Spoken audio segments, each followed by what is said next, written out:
header bidding is becoming the new infrastructure, and the implications of header bidding are far and wide. They go up and down the stack, and I think a lot of us didn't realize the full implications of moving models. The old model was based on exclusive access to inventory and being able to monetize that inventory. The new model is you see all the inventory, but you have to fight and monetize every impression. So the way I always explain it is, we used to see 10% of the world's inventory and monetize it 90% of the time. Now we see 90% of the world's inventory and we monetize it 10% of the time. So it's a much more transaction-intensive business, and it's a much different model. It affects auction types, first versus second price auctions. It affects reporting. It affects cookie matching and identification of users. So pretty much everything that the ad tech industry found to be foundational has crumbled and changed as a result of header bidding. So I think the implications are only just now starting to dawn on a lot of people in the industry. The specific implementation issues we've gone through the last year, I think the biggest one was we found that as an exchange, our full-time job was integrating with other exchanges, and so we didn't have resources anymore to build new features and build all these cool new things and put new reporting pieces in place, because all we were doing was integrating with other wrappers, a bunch of proprietary wrappers, and then Google has EBDA and Amazon comes along with A9, and that's a lot of integration work and troubleshooting. I think people sometimes underestimate how much effort you have to put into making sure things work, and then a wrapper makes a change, and that change then breaks something in your exchange. So we were going down a road where the ads ecosystem would become nothing more than testing and integrating, and that wasn't going to work, and that's not going to scale because we needed a solution that was standardized and a solution that the industry owns and we could all contribute to. Header bidding shouldn't be a differentiator. It should be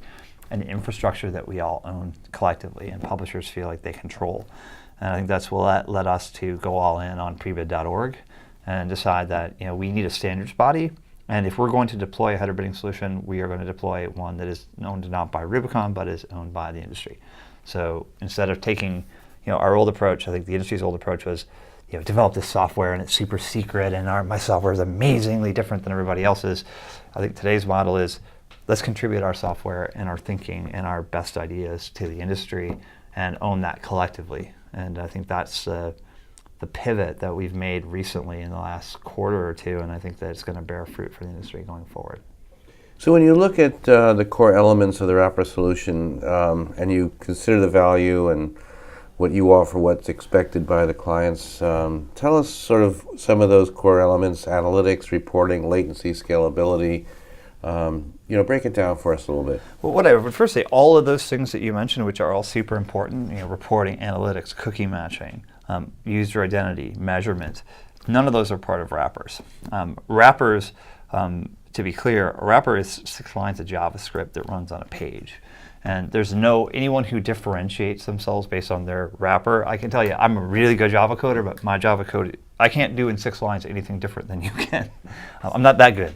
And I think that the wrapper is a commodity that needs to be a commodity. But all of the things that need to be built on top of header bidding solutions, is all going to be done server side, and that is kind of where all the real heavy lifting is taking place. The big issue right now that's holding back header bidding is cookie matching and user sync. This industry is heavily dependent on identity because that's how we target ads. And a lot of that is breaking down in server-side header bidding because most exchanges won't be on the page anymore, and you can't put your JavaScript on the page, and you can't drop cookies, and you can't put buyer pixels into the page. And by the way, I think that's good. We need to stop littering pages with garbage as an industry. It's not a good thing, and that model of tracking users around the internet has got to move to a data-centric model. So this is all good that it's happening, but we really have to solve this issue of user identity in the context of header bidding, and it is today, as of yet, unsolved. I think that the next issue is audit and reporting, and there are some solutions starting to come into market that are doing a good job of explaining and reporting for publishers, for buyers and sellers, what's going on. But there's a lot that still needs to be that needs to happen. And then the last issue in header bidding that's really, really critical is private marketplaces and PMPs. They don't work correctly in header bidding today, and we have to fix that because we're moving down a road where long tail buyers or open market auctions compete directly with deals based on price. And the problem with that is, like, PMPs is where you put your most valuable buyers like Ford Motor Company or whoever, that comes back to you again and again and consistently buys. You have special discounts and special rules for those buyers.